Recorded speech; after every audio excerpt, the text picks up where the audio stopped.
അടുത്ത ക്വസ്റ്റ്യനിലേക്ക് പോണു. Right,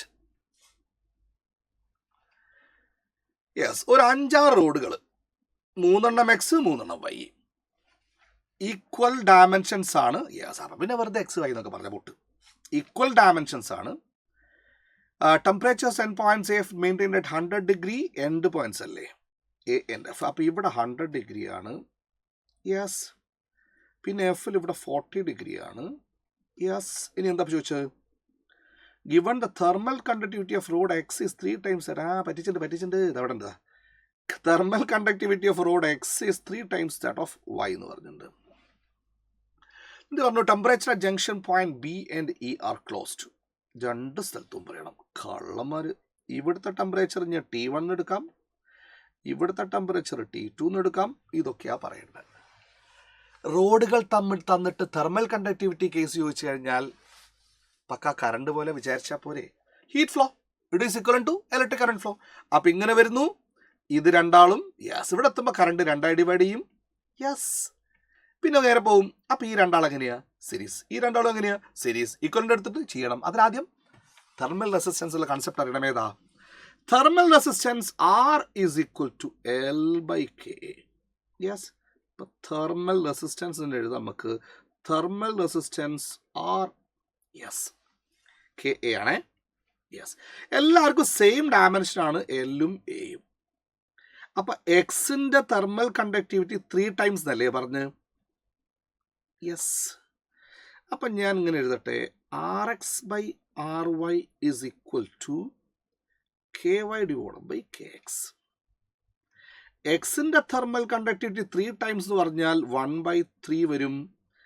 yes. അപ്പോൾ R X R Y is equal to 3R3 എന്ന് വരും. 3RX തെറ്റിയില്ലല്ലോ. Yes. R Y is equal to 3RX. അപ്പം ഞാൻ ആർ എക്സിനെ ഞാൻ ആർ എന്ന് വിചാരിച്ചാൽ ആർ വൈന് എന്ത് വിചാരിക്കുക? 3R എന്ന് വിചാരിക്കുക. Is it fine? അപ്പം നമ്മൾ സർക്യൂട്ട് ഒന്ന് മാറ്റി വെച്ചാൽ റെസിസ്റ്റൻസ് പോലെ ആക്കട്ടെ. ഇത് യെസ്. ഇവിടെ ഒരു സാധനം, ഇവിടെ ഒരു സാധനം, താഴെ ഇവിടെ ഒരു സാധനം. ആ ജംഗ്ഷനൊക്കെ ഒന്ന് ഞാൻ പിടിച്ച് ഞെക്കിയെന്നേ ഉള്ളൂ. യെസ്. അപ്പം ഇവിടുത്തെ ഈ റെസിസ്റ്റൻസ് എത്രയാണ്? RX. അത് ആറാ. മേലത്തത് RY. അപ്പം ഇത് 3R ആണ്, ഇതും 3R ആണ്. താഴെ രണ്ടും X അല്ലേ? അപ്പം ഇത് R ആണ്, ഇത് R ആണ്, ഇതും Y ആണ്. അപ്പോൾ ഇത് 3R ആണ്. യെസ്. ഇതൊന്നുകൂടെ മാറ്റി പറഞ്ഞാൽ ഇതിൻ്റെ എഫക്റ്റ് സീരീസ്. അപ്പം 6R വരും. ഇതിൻ്റെ എഫക്റ്റ് ഏതാ? 2R വരും. ആ രണ്ടും കൂടി പാരലൽ. അപ്പം effect 6R × 2R divide by 6R + 2R that is 8R. ഒരു 6 കട്ടായിപ്പോയി. That is what? 2 8 കട്ടായിപ്പോയാൽ 4. അപ്പോൾ 6ഉം 4ഉം കട്ടായിപ്പോയാൽ 3/2 റൈറ്റ്.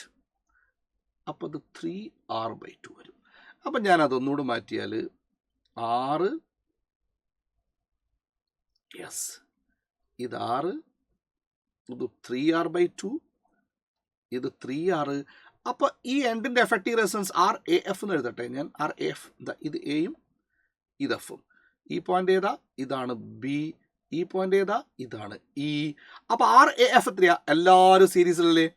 3Rഉം 6ഉം ആഡ് ചെയ്താൽ 4R. 4R + 3R/2. അപ്പോൾ 11R/2 വരും. ശരിയല്ലേ? യെസ്. 11R/2. ഇനി ചെയ്ത് നോക്കിയോ. ഇതിലുള്ള കറണ്ട് I അങ്ങനെയാണെങ്കിൽ അപ്പോൾ നമുക്ക് ഇവിടെ എഫക്റ്റീവ് എടുത്തു കഴിഞ്ഞാൽ ഇവിടെയുള്ള കറണ്ട് സെയിം അല്ലേ? യെസ്. അവിടെ നോക്കാം. ഈ കറണ്ട് I ആണെങ്കിൽ കറണ്ട് എല്ലാത്തിലും സെയിം ആണ്. അപ്പോൾ നമുക്ക് എന്ത് കറണ്ട് എന്ന് പറഞ്ഞാൽ temperature difference divide by resistance. ഇത് തെർമൽ കറണ്ട്. ഏതുപോലെ നമ്മൾ electric current potential difference divide by resistance പറയുന്ന പോലെ തെർമൽ കറണ്ട് അല്ലെങ്കിൽ ഹീറ്റിൻ്റെ rate of flow temperature difference divide by resistance right. അപ്പോൾ ഇവിടെ I ഈസ് ഈക്വൽ ടു ഏതാ കേസ്? അത് ആദ്യം ഓർത്തിരിക്കുക. ഞാൻ ഇവിടെ എഴുതാം. I is equal to dt divide by R right. അപ്പോൾ എൻ്റെയും ബിൻ്റെ ഇടയിലുള്ള current temperature difference between A and B അങ്ങനെ വേണമെങ്കിൽ എഴുതാം. ഏതാ? TA - TB ഡിവൈഡ് ബൈ അവിടുത്തെ resistance R. That is equal to TA - TF എഴുതുകയാണെങ്കിലോ ഇതിൻ്റെ എഫക്റ്റീവ് റെസിസ്റ്റൻസ് എടുക്കണ്ടേ? എഫക്റ്റീവ് റെസിസ്റ്റൻസ് ഏതാ? 11R/2. യെസ്. അപ്പോൾ ഓരോന്ന് സബ്സ്റ്റിറ്റ്യൂട്ട് ചെയ്ത് നോക്ക്. TA എത്രയാ? 100 മൈനസ് ടി ബി എത്രയാ അറിഞ്ഞുകൂടാ, അതാണ് ഞാൻ T1 എന്ന് വിളിച്ചത്, റൈറ്റ്? അല്ലെങ്കിൽ ടി ബി തന്നെ എഴുതല്ലേ? ഓക്കെ, ഇത് ടി ബി തന്നെ ആയിക്കോട്ടെ, ഇത് TE ആയിക്കോട്ടെ. എന്നാൽ മാറ്റണം നമുക്ക്. ഇത് TB തന്നെ ആയി, ഡിവൈഡ് ബൈ ഈ ആറും ഈ 6 കട്ടായി പോയില്ലേ? യെസ്. അപ്പം ദാറ്റ് ഈസ് ഇക്വൽ ടു 2 മേലെ പോയില്ലേ? TA എത്രയാ? 100. TF എത്രയാ? 40 ഡിവൈഡ് ബൈ 11. തെറ്റിട്ടില്ലല്ലോ? അപ്പം ഇതൊന്ന് ക്രോസ് മൾട്ടിപ്ലൈ ചെയ്താൽ 1100 minus 11 TB that is equal to 2 × 60 എന്ന് പറഞ്ഞാൽ 120. അപ്പം എന്ത് വന്നു? 11 TB that is equal to 1100 120 കുറയ്ക്കണം. യെസ്. അപ്പം 980 എന്നല്ലേ വരിക? യെസ്. അപ്പം TB ഈസ് ഈക്വൽ ടു എന്ത് കിട്ടും? 98 divide by 11. Yes. 98 divided by 11. Is there any answer like that? Yes, 980 by 11. We are having an answer like that. എങ്ങനെയാ? 980 by 11. ഇവിടെ choice നോക്കിയാൽ 89, 80, 60 ഒക്കെ ഉള്ളത്. അപ്പം അതിൽ ബെസ്റ്റ് ഓപ്ഷൻ ഏത് മാത്രം വരും? That is equal to what? 89. Right? 80 × 11 ചെയ്ത് 880 മാത്രമേ വരും. അപ്പോൾ 16 11 ചെയ്താൽ 660 വരും. അത് പോരാ. അപ്പോൾ answer is what? Yes, 1 is the answer. അതിൻ്റെ സെക്കൻഡ് പാർട്ട് ഇതേപോലെ ചെയ്യാൻ ഞാൻ ചെയ്യുന്നില്ല കേട്ടോ. ഏത് ഭാഗം? ഇത് കണ്ടുപിടിക്കണം. ഈൻ്റെ കണ്ടുപിടിക്കണമെങ്കിൽ ഈ ഭാഗമല്ലേ? TA minus TF divide by 11R/2 is equal to എന്ത് എഴുതാം? TB minus TE divide by 3R/2 എഴുതാം. യെസ്, അങ്ങനെ ചെയ്താൽ അത് ആൻസർ കിട്ടും. നെക്സ്റ്റ്